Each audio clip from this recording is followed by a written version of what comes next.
everyone, and welcome back to my channel, and welcome to my October reading wrap up. I read a lot of pages this month. I feel like every day I was constantly reading, and I'm actually kind of tired to be honest. I have a feeling I'm not going to read that much in November.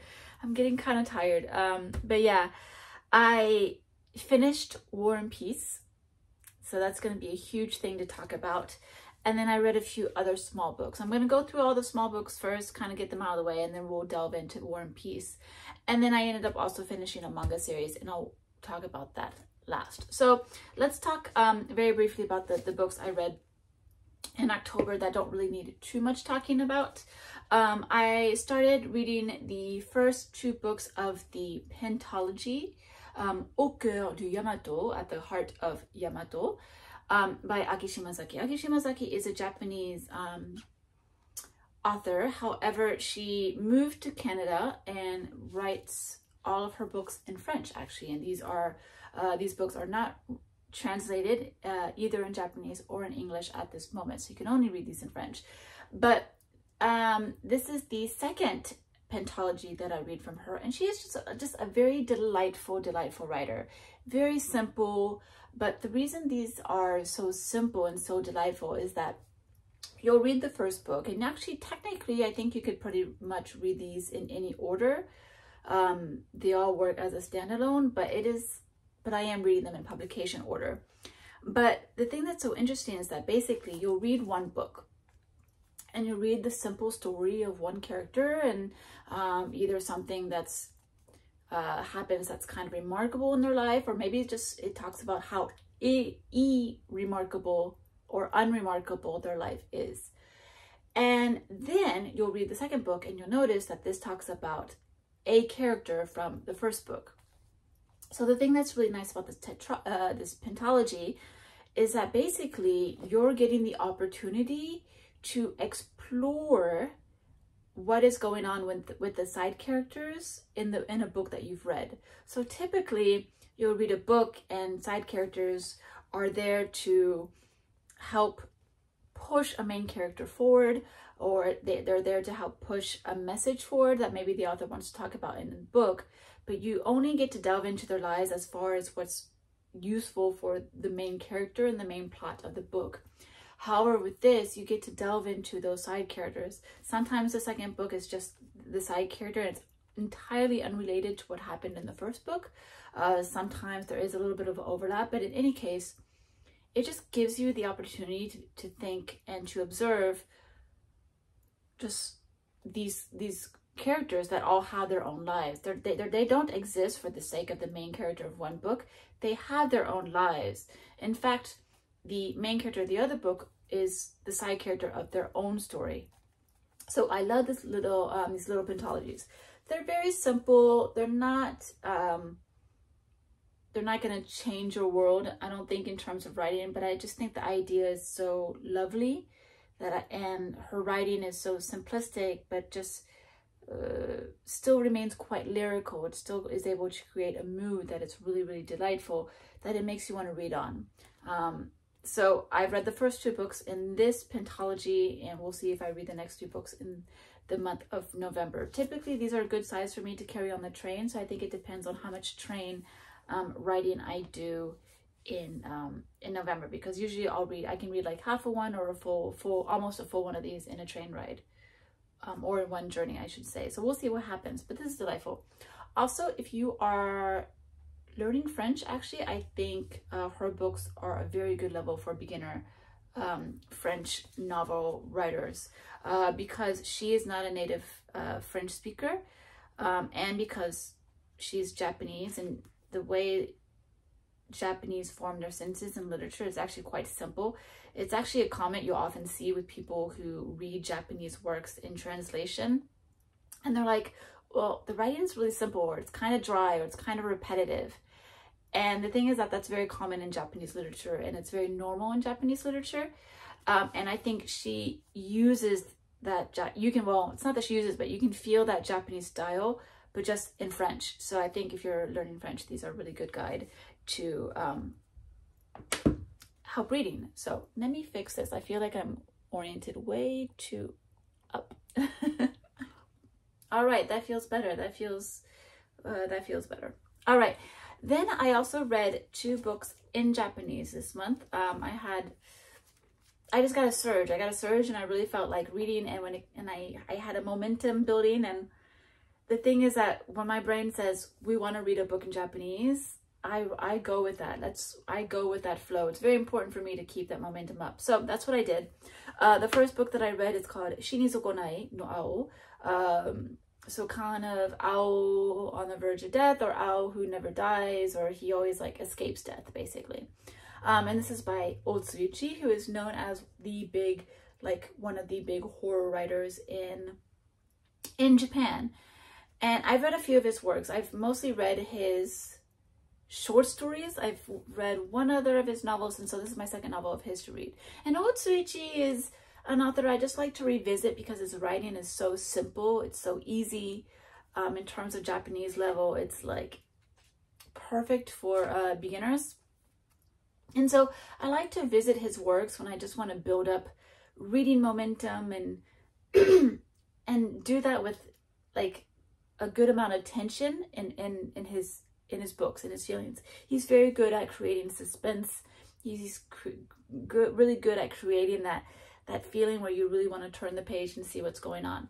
This book is actually quite simple, though. It's not really horror. It's definitely much more like a thriller, high tension kind of feeling to a book.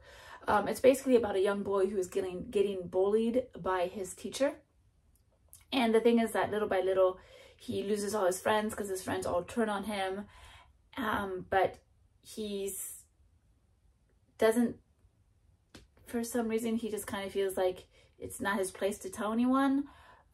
So he doesn't want to create concern for his mother, so he doesn't tell his mother. He lies to her and tells her about how wonderful his teacher is. He doesn't really go to the other school teachers or to the principal because he kind of feels like, well, they'll believe the teacher and not him, and well, the other students aren't saying anything. So the student is kind of he's a bit introverted. So I need to cough again. So the student is quite introverted, so he thinks that, well, none of the other students are reacting to this teacher, and none of the students are like reacting to me getting bullied, so maybe this is just normal. So if it's normal, then there's no reason there's no reason for me to talk about this. And then as the bullying is getting worse and his emotions are getting worse about this teacher, this character called Owl shows up, where he's the only one who can see Owl, and Owl is in a straitjacket, and his mouth is sewed shut, and he can't talk, and he can only react, but he always sort of goes after the teacher. He can't do anything to the teacher, but he always goes after the teacher. He feels great, like sinister feelings, like a lot of anger towards the teacher. And so it's all about our character reacting to that and reacting to the bullying, and how he basically decides to confront the situation. It's a very simple plot. It's actually a lot simpler than I thought it was going to be. It ended up not having any horror at all. The horror is just the feeling, the sense of like helplessness you get, and your desire to see what the student's going to do. But it actually ended up being a pretty good book about the sort of social expectations towards students, social expectations towards teachers, the desire of new employees to sort of basically have everyone think that they are very good and excellent at their job. And so there's a lot about sort of social expectations on people in this book, in Japanese society, that was actually quite interesting to read, even if the read itself for me at the end ended up or will end up not being so memorable. This isn't a book kind of like the others. It's not a book that's going to change your world or make you think, oh, I found my new genre. It's simple. It's simple to read. And it ends up saying a little bit about Japanese society. And then that's it. So, I don't know. I still enjoyed myself. I had a lot of fun with this. But it's not like a new favorite or anything. It's like middle range. Then to keep on the sort of thriller, suspense kind of feeling, the momentum of wanting to read something fast-paced, and also trying to clear my TBR pile, because I've been very good about not buying any Japanese books this year because I need to read them instead of just buying them. So I decided to pick up スマホを落としただけなのに, which is all I did was drop my cell phone. And this was really, really fun to read. I had a lot of fun, so much fun to read this that I read. It's like a 400-page book. I read it at a 50-page per day pace. I actually read it in exactly 1 week. So I flew through this book. This particular cover is of the movie, which is dreadful. The movie is awful. I struggled to get halfway through the movie, and then I just quit after halfway because the movie is incredibly bad. It's so bad. It's typical like low budget Japanese filmmaking that exaggerates everything because they think the plot isn't enough to make the audience interested. It's like, I hate that kind of Japanese filmmaking. It just makes everything just feel so stupid and juvenile, and it's just bad. The acting's bad, the direction's bad, the adaptation of the original book is bad. It's just bad all along. Like, don't be bothered. But the book was really, really fun. So here's the original cover. I really like in Japan how instead of doing like in the US, well, they'll put that sticker, that unremovable sticker that says now a Netflix film or now a major motion picture, they do this instead. So you have the option to remove it, which is a lot better. In any case, what is this book about? So it's about this this couple. Basically, the boyfriend dropped his cell phone somewhere, and a man picks it up. And when his girlfriend calls her boyfriend's cell phone, she is able to talk with the person who picked up the cell phone, and they're able to set up an arrangement where she picks up her boyfriend's phone. However, something that was so simple and so naturally and could happen to anyone, the only thing that's different in the situation is that the person who picked up the cell phone becomes very enamored with our character. Her name was Asami, I believe. Yeah, Asami. So he becomes enamored with her because on the boyfriend's screensaver, it's a picture of them as a couple. And Asami's this beautiful girl with long black hair that's just like exactly his type. And so basically it turns into a stalker situation. And he uses, he's able to hack into, or not really even hack in, but he's just able to figure out their passwords because they're just very bad about, you know, it's like typical, you know, what's their birth date, where do they live, what are their hobbies, what's their mother's maiden name, like using those techniques to figure out their passwords. And that's how he does. And basically he uses Facebook to impersonate people they know, and so to kind of get at them, and he's trying to break them apart so that he can get Asami for himself.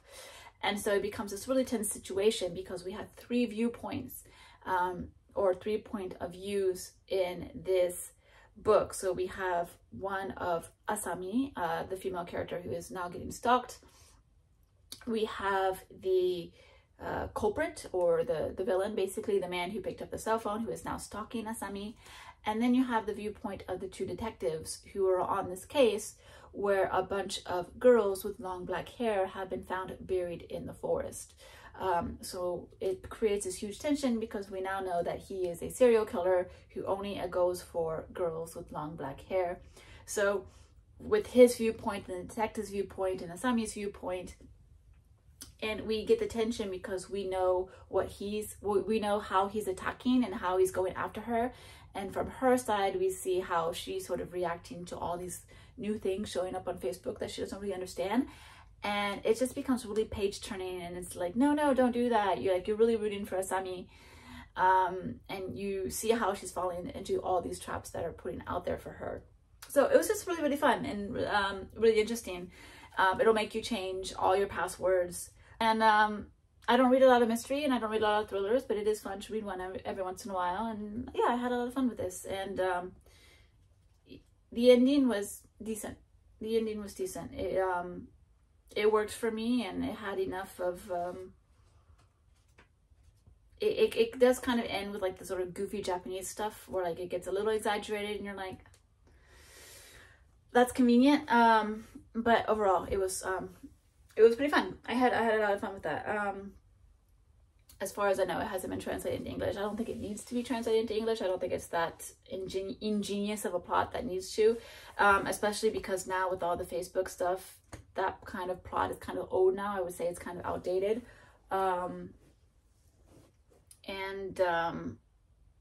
Yeah, so anyway, that was really fun. Let's talk about War and Peace. I did finish War and Peace. It took me about 2.5 months to read it, so I thought that was a very, very good pace. I read as well War and Peace at about 50 pages, at a pace of about 50 pages a day, in terms of PDF form. So if you were to read War and Peace in the Penguin Classics bind up, it would be, that's 1,400 pages. I read it via PDF for free on Project Gutenberg. And that was 1,800 pages. So splitting up 1,800 pages divided by 50, that was my pace. And I did read it all via PDF. Now, I did forget before sitting down, unfortunately, I did forget to check who the translator is of War and Peace on the Project Gutenberg. I don't think it's Constance Burnett. I think it's someone else. But I actually enjoyed the translation. I thought it was very free-flowing. I don't like P&V, Pavir and Vronsky.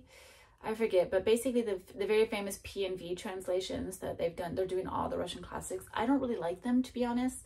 I prefer Constance Burnett. I prefer that my reading experience be well-flowing and like readable versus making sure that every single word is exactly like the Russian was originally meant to be. Because at the end of the day, I'm not going to remember every specific little sentence.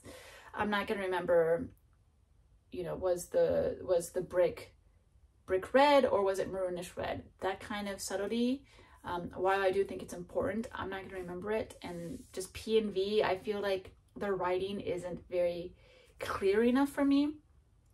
I feel like when I read P&V translations, it just feels very jumbled. And so I don't like them. So I did read whatever the translator is on the Project Gutenberg version of War and Peace. So that's what I read at a pace of 50 pages a day. And I enjoyed War and Peace. I'm going to tell you right now, I do prefer Anna Karenina, but I really enjoyed War and Peace. It is very easy to read. I'm going to tell you, it is so easy to read. It's even easier to read than Anna Karenina, but it's basically like, it's so easy to read.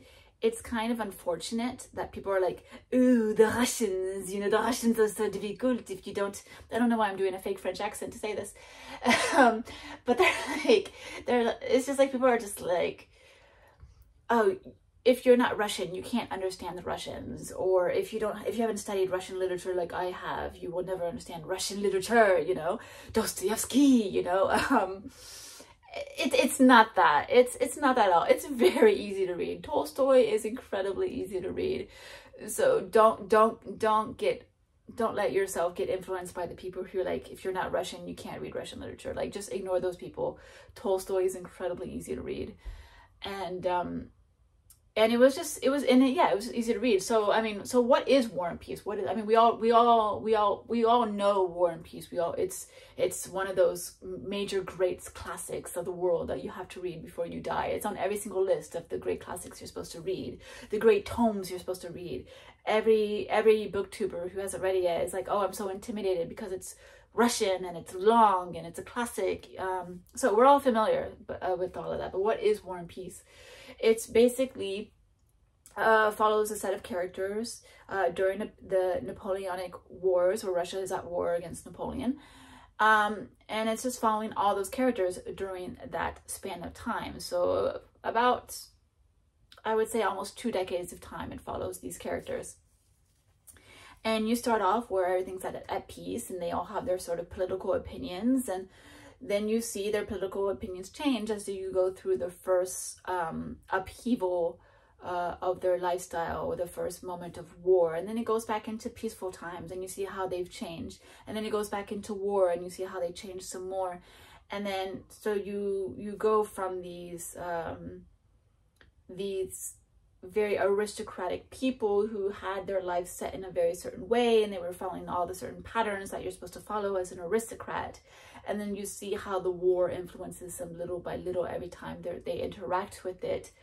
And then you sort of see them as they, well, you go with them as they try, or they create new viewpoints as what is important in life, and what is important to me, and all that. And that part super easy to read. All of it, I love the peace moments as much as I love the war moments.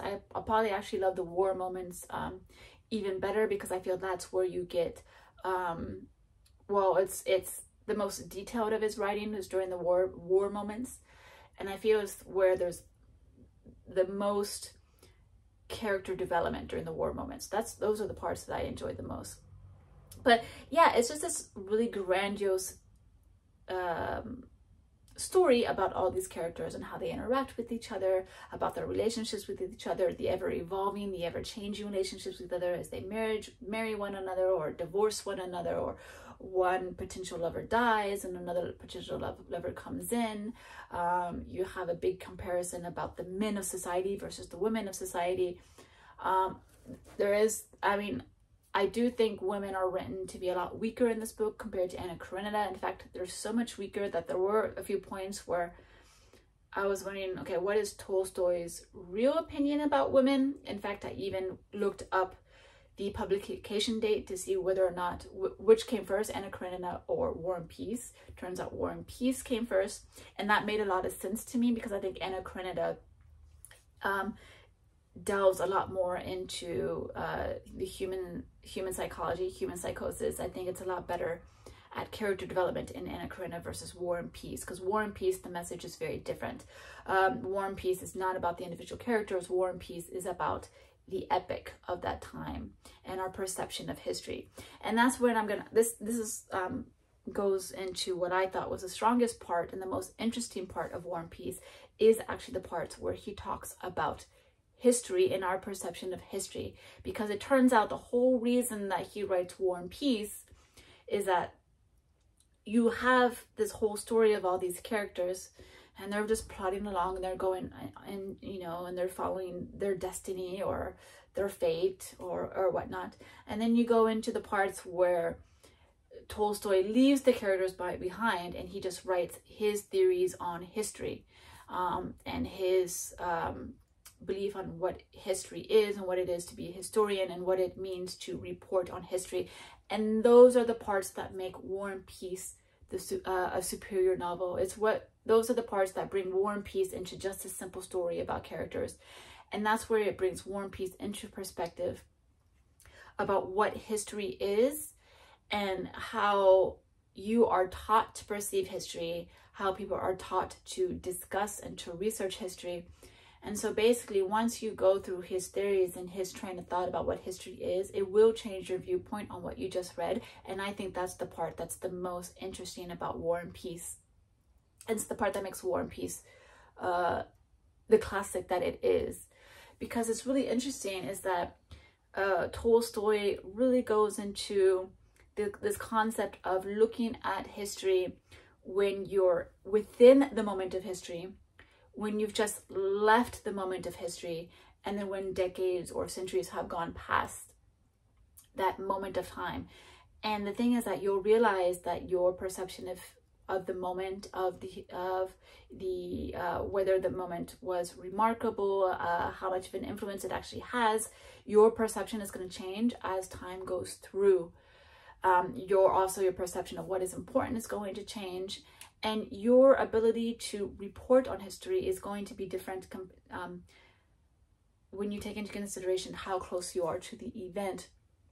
So the thing is that for us, with all these characters, because we are reading about these particular characters who are basically, who are aristocratic, but don't have really any sort of top level influence on the war itself. They are not commanders, they are not colonels, they are not chieftains of the war, they are not directly connected to Napoleon, they are not directly connected to the Russian emperor. So they have their certain level, and we see what kind of influence and what kind of interaction they have with war. But in terms of history, we would say that they have no influence on the war itself, because they aren't the war makers, they aren't the policy makers, they aren't the ones that direct people.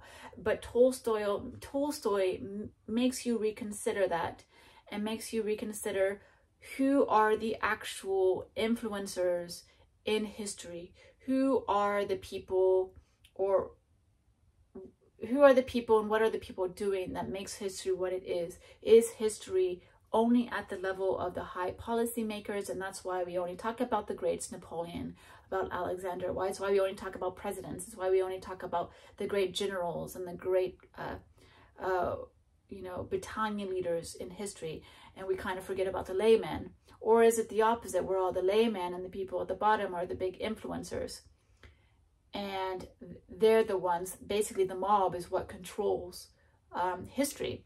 So Tolstoy really goes into those two ideas, those two concepts, and looking at each concept will really change your point of view about War and Peace and what you just read. It makes you think about, okay, how are the characters and what they've gone through during the war stages of this time period and during the peaceful stages of this period, how much influence did they have? How much influence was had on them, upon them? And what is the importance of these characters? Is it just a look at some characters that basically had no influence whatsoever, or did they actually have influence? So that's really, really interesting. And then Tolstoy finishes War and Peace. He finishes the stories of the characters, and then he has a second epilogue. So he has two epilogues. The first epilogue wraps up all the characters, and then the second epilogue goes into a further sort of theory he has about the concept of free will and inevitability. And a lot of people who are only going to be interested in the plot and the characters are not going to like that part. Probably they're going to be like, why are we talking about, you know, war theory at the end? It's useless, like just skip it. Like some people will probably say you can just skip it, but the thing is that you really can't, because his whole concept about the idea about free will and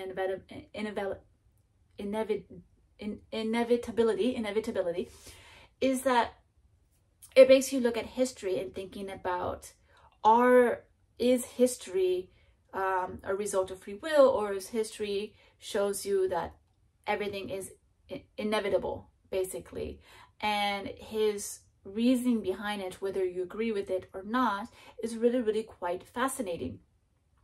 And it really does make you think, because when he makes examples, for example, of well, when we had the Crusades, the results of the Crusades were this. At the end of the Napoleonic Wars, the results of the Napoleon Wars were this. We could go into modern history, past Tolstoy, current history that we're going through right now. Once the current American election is over, the results might lead to this. Right now, we can't see what the results are but if we wait 10 years, 20 years, 50 years, 100 years, 200 years, historians in the future will say, well, everything was inevitable due to the results of the 2024 election.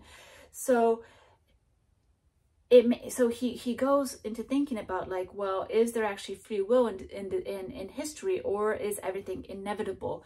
And again, his exploration of that concept really makes you look back into what you just read with the characters, and makes you wonder, okay, when this character made this decision, when this character did this, when this character were in this relationship, was that an act of free will, or was that a decision that is technically inevitable, because that decision led to this, which led to this, which led to this, which led to this, which led to this, which led to this huge result in history? Because Tolstoy reminds you that because of our modern place in society, when we say, oh, because of this historic moment, we had the invention of this, and because of the invention of that, well, now our modern society is so much better, or our modern society was able to evolve, or we were able to basically modernize society because of this. So it seems like everything was inevitable. So really, that just like exploration of free will versus inevitability, and then the original part where he talks about historians and how they talk about history and how they report on history and research history. All of that is so well worth reading War and Peace. Those are the parts that make War and Peace what it is, I think. And I think if you're interested in history, I really think you should read War and Peace, because if you very often read history books or just books with even just historical fiction or whatnot, I think reading War and Peace will change your viewpoint. It will change your mindset as to how you should look upon those books as you read them. So I quite enjoyed War and Peace. I really thought it was very good. Definitely understandable why it's classic, and I will say there's no reason to be intimidated by it. It's a very fast-paced read. It's a very easy read, and I think you'll just have a really good time with it. It's well worth reading. So yeah, don't be intimidated by the size. It means that the size means nothing. It really means nothing. All right, just to briefly finish the manga series that I finished. I finished the entire series of Black Cat. So in the month of October, I read the final volumes 8 through 20. This is a series that my friend had recommended to me. I had asked them to just tell me what I should buy, and I'll buy it because it was very inexpensive, and told me this. This was set up just like run-of-the-mill shonen manga. Nothing too special. It was fun. I enjoyed myself. I didn't really laugh, even though there were situations or the way characters were drawn that was quite funny, and it was fun and humoristic. But I don't know, maybe I'm too old for this. Maybe it's just not my genre anymore. I don't know. But like, is it well drawn? Yes. Is the story well done? Yes. Rather than, it's just, you know, mid-range, run-of-the-mill manga. So I'm not going to spend too much time talking about this. I think I need to eventually do a video that talks about all my manga more in depth, because I haven't really been doing that this year. So I think I will try to do that, because I just haven't been doing it. So anyway, that's what I read in the month of October, and we'll leave it at that, and we'll see what happens in the month of November. I am kind of tired of reading, to be honest. I feel like I've been reading a lot, and I want to do other things, but we'll see. we'll see what happens. I'm sure I'll read. I always do. Anyway, thank you so much for watching, and I will see you in my next video. Bye.